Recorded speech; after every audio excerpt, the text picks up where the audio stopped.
The 23rd running of the Short Track Nationals proves to be very exciting. 2 nights already in the books. Jubilation? Absolutely. But the big prize still awaits ahead. Even legends of the sport get a wild hair as they chase the big prize. One thing's for sure, when it's all said and done, somebody will be standing on their head. It's the Short Track Nationals, and it's next.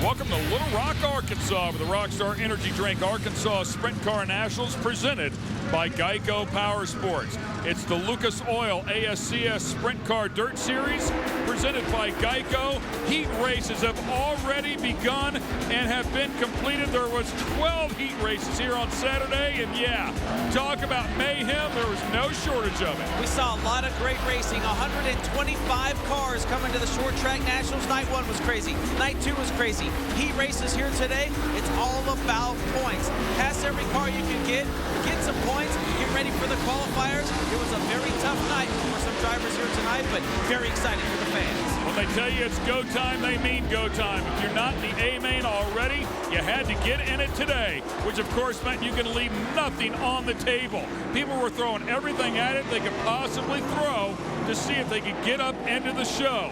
It is definitely the big show for the 360 cars. If you ever win one in your career, this is the one you want to put up on the mantle.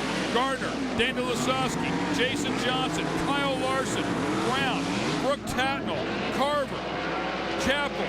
All these people are heat race winners here on Saturday. Randy Hannigan also picking up a win. Wayne Johnson, of course, Jeff Swindell in the house. Heat races very crucial. As you can see, the track is slick. You have to get to the front in a hurry if you want to make the big show here tonight. If not, you could end up on your lid just like that. Jack Dover also one of the winners in the heat races, as 117 drivers were fighting for 14 remaining spots in the A main. There was a record number of cars attending the Short Track Nationals this year at 125. Ken Stout and Rob Klepper bringing you all the action. Quarter-mile racetrack, red clay, very high bank, a very fast racetrack. The cars get around here in a hurry. Dave Argabright. The most noticeable thing about these sprint cars is this gigantic wing on the top. Aerodynamics, very important for this type of racing, but not just to get through the air more easily, but to use the bottom part of the wing to generate downforce on these rear tires. Traction is the critical component of sprint car racing on dirt. The guy that gets the most traction is probably going to win the race. Some basic mechanical items of this car: V8 engine, maximum cubic displacement, 360 inches. Methanol power. They use methanol. It makes more horsepower and keeps the engine a little bit cooler. It's a direct drive setup. Drive shaft connects right to the back of the crankshaft into this rear end, where they use a quick change ratio to fine-tune the setup for the race car. Very basic race car, but a very dynamic race car, because the horsepower on these things, north of 700 for the weight of these cars, makes them a very, very busy machine. Thanks a lot, Dave. Of course, a packed house here to watch these guys wheel those machines around this violent quarter-mile track. And we have absolutely the best 360s have to offer. The number 41, Jason Johnson, won this one in 2006. He's also the current ASCS points leader. Second in the points, Brady Bacon, car number 99 for Broken Arrow, Oklahoma. And, of course, the 57, Rockstar Energy Drink entry, defending champion Shane Stewart. Tim Crowley, the 3-time ASCS national champ, won this event in 1998. And Tim Schaefer won arguably the largest sprint car race in the world, the 50th running of the Knoxville Nationals. Sammy Swindell, 20 years ago, won the Short Track Nationals. Going to be tough here this weekend. The big game tree stands number 1 on Thursday night. Would try the top shelf on the final lap to try and get by the young team. From Sunnyvale, Texas, Sam Haferteep Jr. Swindell was unable to do it, and Haferteep, by a nose, would take his first career win here at the Short Track Nats. We would also see another first-time winner in the history of the ASCS National Tour events, and it would be Brad Sweet. He's won everything else, but can he win the big show here? One thing's for sure, when we spoke to him, he understands what this one means. It's just crazy. It's just an insane amount of race cars, and it's a really small racetrack, and you know, it's really cool. It's, you know, there's not really too many events like this in the country. It reminds me a lot of the Chili Bowl, you know, and the fact that you just get a ton of cars and you get a little short track, so there's going to be, you know, you're going to have to avoid wrecks and spin outs and all the little things that, you know, that can happen on a short track. So the atmosphere is great. It pays a lot of money to win, and you know, I know a lot of these guys, just to get into the A main, you know, $2,300 to start, it's a big deal to a lot of them, and you know, so there's a lot of competitiveness just for guys to get into the A main, and then there's a, you know, kind of another race for guys that are trying to win it. So it's pretty cool. So this has been a dream year, you know, schedule-wise, and you know, we've had a lot of good runs this year. It's been a lot of fun, a lot of different cars, and a lot of learning. You know, anything from, I've raced the truck, the nationwide car, to you know, USAC midgets on pavement, dirt. Got to run a pavement Silver Crown car this year, and you know, all the way here to running a 360 at the Short Track National. So it's been a lot of fun. We got some great wins, and we've had some ups and downs, but you know, we've seen a lot of big races this year, and we've had a lot of fun. Very talented young man, to say the least. Let's talk about our qualifying races. We had 7 of them, and they were 12 laps in length. The top 2 will move on to the A main. Points that you accumulated from your preliminary night and your heat race held earlier tonight, that's how you would line up in the qualifiers, and you're right. Points of no concern now. You have to run in the top 2 to get to the show, and qualifier number 1 would have a former winner of this event, Tim Crawley. Pretty much check out on the rest of the field. Some trouble deep in the pack. Great battle for that second spot. Wayne Johnson back behind the wheel of 77, and the Aussie Quartet.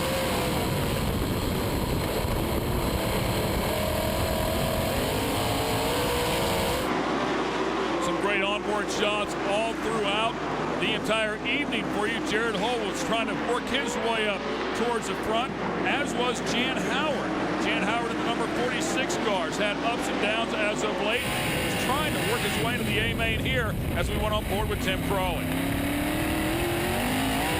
Tim Crawley on a hot streak, won the Rock and Roll 50, 3 wins so far this year with the National Tours. Wayne Johnson got him stacked up there. We had one spin over entering turn number 1. It was Ernie Ainsworth in the 40. He's trying to keep that thing lit up and then chose to get out of the throttle. A wise decision. Take a look at the 77 there as well. And, well, you can see, man, all those guys just wheel to wheel, still in the throttle. Stop right there. Got back underway in qualifier number 1, and Jan Howard in that 4th spot, trying to get to the front. A 3-car battle for second. Brooke Tatnall, the 3X. Wayne Johnson and the 46 of Howard, as it would be Wayne Johnson, taking a peek to the inside. We saw some rubber laid down late in the night on the 2 preliminary nights. Today, with all the racing, the track is crazy heavy. Wayne Johnson took a look on the outside. Actually took a look on the inside, then the outside, then another look on the inside. Whichever way he could to try and get around Brooke.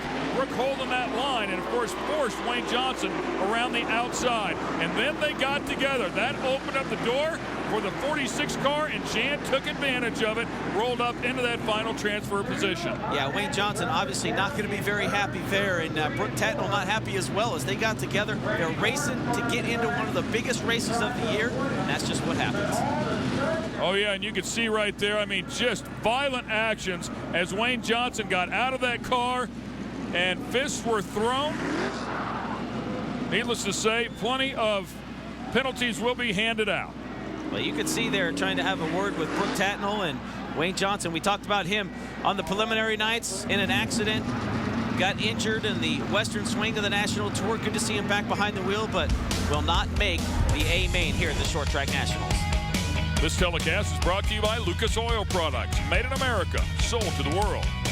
E3 spark plugs with Diamond Fire technology. And by Rockstar Energy Drink. Party like a rock star. The Lucas Oil Motorsports Hour is brought to you by Geico Power Sports Insurance for all things that move you. Welcome back to the Rockstar Energy Drink Arkansas Sprint National, presented by Geico. We left you this incident that happened in our qualifying race, and of course it was for a transfer spot between the 2 of them. 77 car of Wayne Johnson, very upset, popped out of that car. and went over and said, "What for?" Brooke Tatnall. Yeah, you can see on board there with Wayne Johnson he is not very happy. I know Dave Argabright's back in the pit area, and he's got Wayne Johnson with him. Dave? Wayne Johnson, never quite seen you this emotional. What happened? Well, to Tatnall, supposed to be a professional, and just smooth run over us. But that's right, we race a lot together, and you know what? Crap happens. You know, what can you do here? I mean, is there any kind of recovery, any kind of provisional, anything? I don't think so. You know, we passed every car we could in every race we could. We won every race we could, and then you get in a race like that where you take two and that's it, and you get some idiot, you know, I don't know. Like I said, that may be why he's not on the outlaw deal anymore. Well, Wayne Johnson definitely worked up here at the Short Track Nationals. Needless to say, very upset as we go back to racing. The 88 of Tim Crowley was out front. High drama here at the Short Track Nationals. Brooke, what happened? Hey, look, I mean, yeah, Wayne and I got together. It's point blank, simple as that, you know. But you got to use a bit of common sense. Wayne reckons I just drove in there and took him out. But, you know, use a bit of common sense. The guy in front of you has missed the corner for 6 of the 7 laps in front because he's tripped over on the right front. You go around the outside of the guy and try to pinch him off, he doesn't have much room. Yeah, and as I say, I just got into his left rear, turned him around. He thinks it's deliberate, you know. It's Wayne Johnson. You know, we've all heard the story before. But, yeah, tomorrow's another day, and we'll live to race and fight another day, I guess. Tomorrow indeed is another day, but it's over for these two gentlemen here at the Short Track Nationals here tonight. And then, of course, the other side of the story, and as you go back, you might want to replay and take a look at it. Looks like it might just be that way. Tim Crowley brings home the checkered flag, followed by Jan Howard. Those two advance into the A main. A wild qualifying race, number 1. Yeah, it's getting crazy already. We have a lot of racing left to come. Of course, we would go to qualifier number 2. Brian Brown would be out in front early on in this one. A caution would come out. We'd have a single file restart, and Brownie would lead him back into turn number 1. Lasowski, Tankersley also inside of this one. Gary Lee Meyer. So some hitters back inside of this particular qualifying race, but the entire field is stacked when you have 114 cars out here. The battle for third is wild, to say the least. But of course, it's top 2 where you want to get. Yeah, right now, Marshall Skinner would run in that second spot, the 18 of Mike Hess, Dairy Queen sponsored car. And of course, the dude, Danny Lasowski, in the 0-1. Jessica Zemkin trying to race to the front as well, as she would get to the inside of the former multi-time midget champion, Mike Hess. So everybody fighting it out. As you take a look at Brian Brown, the number 21 car, FVP sponsored machine. And Brian Brown, no doubt, bringing his A game here in the 21B, leading this group around, would pick up the checkered flag and would be followed by the 26M of Marshall Skinner. Brian Brown, winner of the second qualifying race here. The big question it looks like shaping up is, what's this racetrack going to do? I'll tell you what, you're going to have to, it's already laying rubber now, and I don't know. You can probably pan over the camera over there later when we leave. That was a brand new right rear and 12 laps old. I don't know. The fastest car made that win, just the smartest guy just rides around and saves his tire. It's unfortunate, but it's kind of the name of the game when you get 14 heat races, 7 qualifiers, not much race the last 2 nights. I don't know.